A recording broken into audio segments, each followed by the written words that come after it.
Okay, here we go. I'm going to explain my solution for the free code camp beta ES6 section, create strings using template literals. Someone requested that I explain my solution that I posted using the .map array method. Okay, so let's take a look at the problem from the start. I like to do all these things. I like to uh, put them in this REPL.it. It works better for me. I don't know. Try it if you like it. I find it to be very useful. Anyway, here are the instructions, the original instructions. Use template literal syntax with backticks to display each entry of the result object's failure array. Each entry should be wrapped inside an li element with class attribute text warning and listed within the result display array. Okay, that's a lot of words, right? So let's just break it down a little bit smaller parts, right? Use template literal syntax with backticks. Okay, so this is just like a string with regular quotes, except we can stick variables, and other JavaScript inside of it. In other words, like here's my template literal right here. So instead of quotes, instead of this and this being regular quotes, they're the backtick, which is on the upper left-hand corner of most of your keyboards, right? And so see what I've done here. Right here is we're being able to use a variable directly in that expression. Is that the right word? I don't know. Anyway, I'll get back to that. So, in other words, instead of writing a string like this, where you use regular quotes and say, "Hi, I'm a string," right? You can use the backticks, right? And that works just fine too. But what doing the backticks does for you is allowed you to do, say you had a variable that contained the word string, and so you can stick the variable in here instead of just like this. You do $sign and then whatever your variable name is, surrounded by the curly braces, and it would place that variable right in there. Okay, so that's basically the whole thing with the template literals. It allows you to put variables right in there. And if you didn't do this and you did it the old way, this would have to be something like this. Hi, I'm a, and then you'd have to close the quote, do the plus sign, and then you put your variable name like that, right? So, in this example right here, that's not a whole lot of typing, but in some places where you're concatenating a bunch of stuff or a longer sentence or sentences have a lot more variables, it will come in very handy. Or for like what we're doing in here, it makes it a lot easier too. Okay, so I'm gonna get rid of this. Okay. So that's what they're talking about with the backticks, the display. Okay, so what's this? Each entry of the result object's failure array. Okay, so the result object. Here's const result. This is an object, right? It's got the constant with the variable name result, and it's got the two curly brackets. So we know it's going to be an object with a key and value list, right? So here's our key, and our values happens to be an array. Key, values happens to be an array, key, and the values happen to be an array. So they want us to display each entry of the result object's failure array. So all they want is this array. That's all they're asking for. This is just a bunch of data they gave us, and it's a little bit of extraneous information. All right. So just make sure you're reading what they're actually asking you to work for. Each entry should be wrapped inside a list element with the class attribute text warning and listed within the result display array. So what are they really asking for there? Whatever it is returning is going to be a list element, and well, here's mine right here, right? So think about what that really means. What do they mean, a list element? Well, you're making a list. It's just li, some stuff, right? And you close the list element. So each entry should be wrapped in a list element with a class attribute text warning. So you can put a class on any HTML element, right? So class equals, what do they want us to call it? Class attribute text warning, right? So that's really what they're asking us to return from turn this into this. Okay, and down here it showed us what they're actually expecting it to return. So this looks remarkably like this, except instead of my incorrectly spelled some stuff, that's where we're going to put the elements of this array. So they want, take a look at what's in their answer here. No var, var on top, line break. Well, here they are in the failure array. No var, var on top, line break.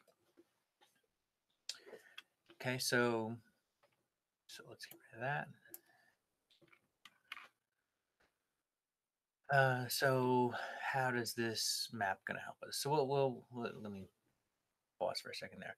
So the first thing you want to think of is you could loop through an array, right? We loop through arrays all the time and return a list of list elements, in this case, a string that happens to be an li element, right?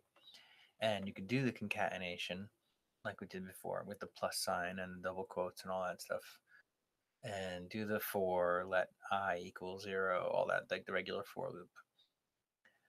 Great thing about map, you can just skip all that. Look at my answer right here. It's one line. It's really not a lot of typing going on here. Okay, so the way this map works, it's a method on an array, right?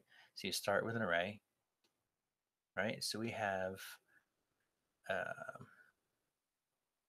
all right, so we're inside this function, right? This is what we're working with. Array.map. So what array are we talking about? We're talking about whatever array is this function calls. So remember, this is not running the function yet. This is just declaring the function, describing the function, right? So this is going to be whatever. This won't be array. This will be something else. When it's called, somebody's going to, somewhere in here, they're calling make list and supplying an array, right? So where's that happening? That's over here. They're calling make list with an array, right? Why is this an array? What is this? Result.failure. Well, what's result in here? Result is this object, and result.failure is this key value pair. Well, when you say result.failure, you're actually getting this array, right? So we're going to loop over the array, this array in particular. Okay, so the way map works is it starts with an array, right? So we're going to put this, we're going to call make list with an array, this particular array. Is in other words, we're plugging it in here in this case because it's going to be this array. We're going to plug this in, result.failure. So it'd be basically what's going to happen is that this array is going to take the place of this variable array. Really, is kind of what's going to happen. You could write it like this too if you were, I mean, this writing it like this wouldn't be a solution to this, but just in terms of explaining, you have an array, right? Dot map. Okay, so you're putting that function to the array. So I just put that in there so you can understand what array we're working with and how map is attached to whatever array it happens to be. But let's keep it with the variables. Just we understand that the array that we're working with is this result.failure array. Okay, so dot map. Okay, it takes the starting array, which is just the array variable, and the map function returns a new array, starts with an array and returns a different array, a modified array. For every element in your array that is entered, that same amount of elements is going to be returned. So using the arrow function here,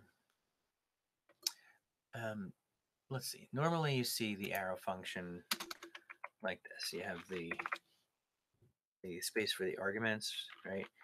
And then you have the arrow. Whoops, I just do that. The arrow, and then whatever's going to happen, right? In this case,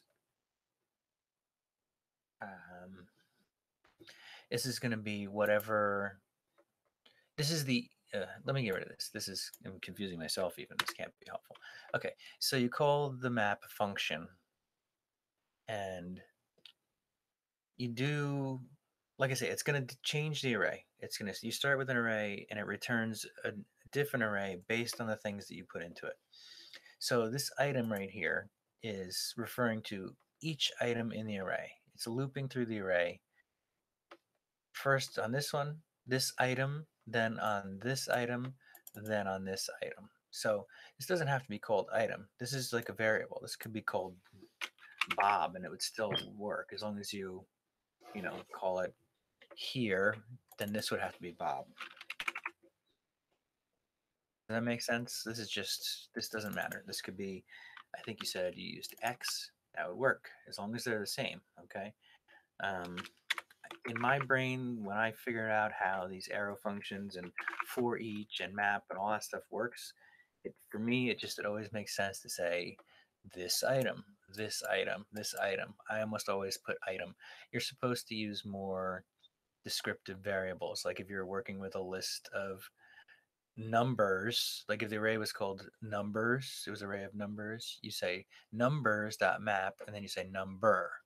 So it's like it refers to each other. It's supposed to make sense. In my mind, it doesn't make sense that way. I know if we were expecting someone else to read this code somewhere down the road, that's why you're supposed to say numbers and number. It's supposed to make it sense. But the way I learned it always just makes sense to me, to the way when I'm figuring it out, it's this item, this item, this item. So that's why I use item. It could be anything.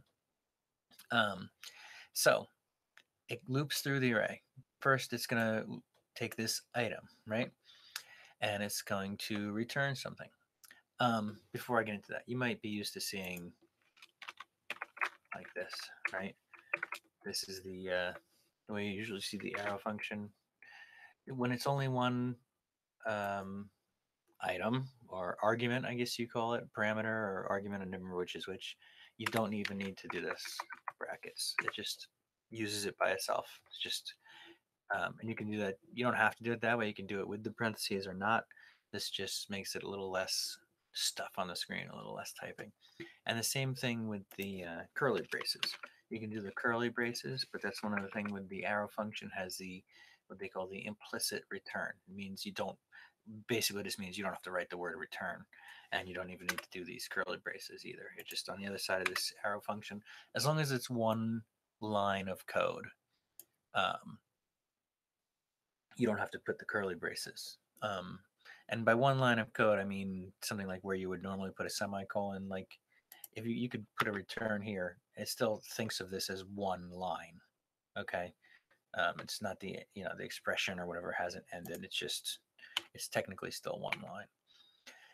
So so here we go, where the first item in the array is no var. So when it goes through this array, goes through the first item, it's going to return this string. Remember, this is just a string. These temporal literals, use this jargon, right? But it's just a string. Returning a string that happens to be a list element with a class and text warning.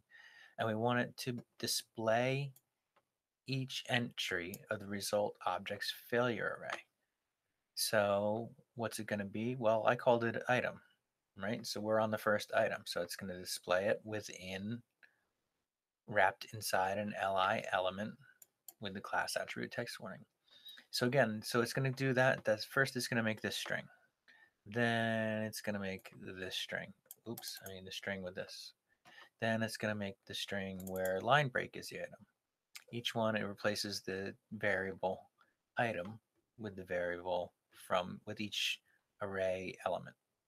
So that comes out, like I said, no var, no var, no var on top, line break, line break.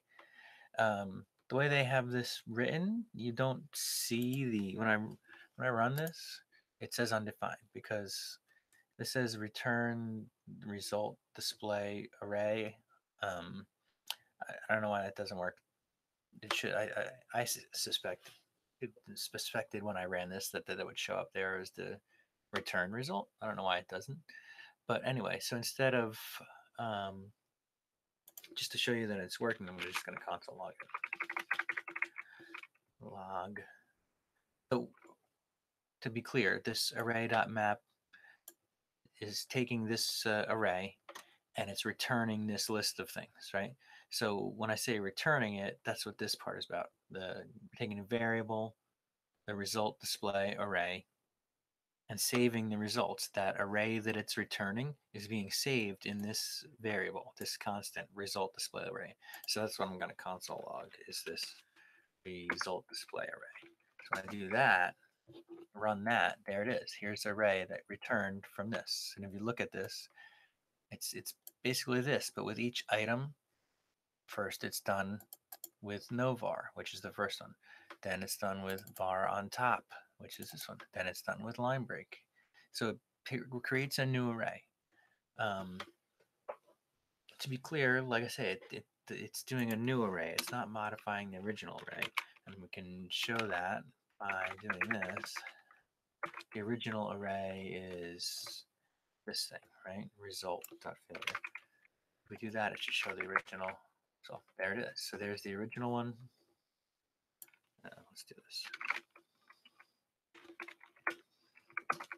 Right, result.failure is the original one, and the result display array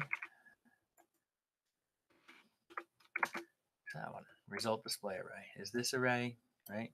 The result.failure, the original, is still there. It's still this. It didn't modify it. It returns a new array, brand new array. Okay, so summing up, the most important thing here is with map, which was the whole point of this whole thing, is it takes an array in, it loops over that array with each item of that array. And again, this could be called anything you want. It loops over each item in the array and it does something to it. This is the argument part, and this is the function part. This is where something happens. It takes each array, does something to it. In this case, we're just creating a string is what we're doing to it. It could be a much more complicated function in there, right? Takes the array, goes over each item, does something to it, in our case making a string, returns a new array, and in this case we're saving that new array into this constant return display result, which gives us this. I hope that makes sense. I know I got a little wordy in there. If you need any other help, please feel free to reach out to me. All right, thanks.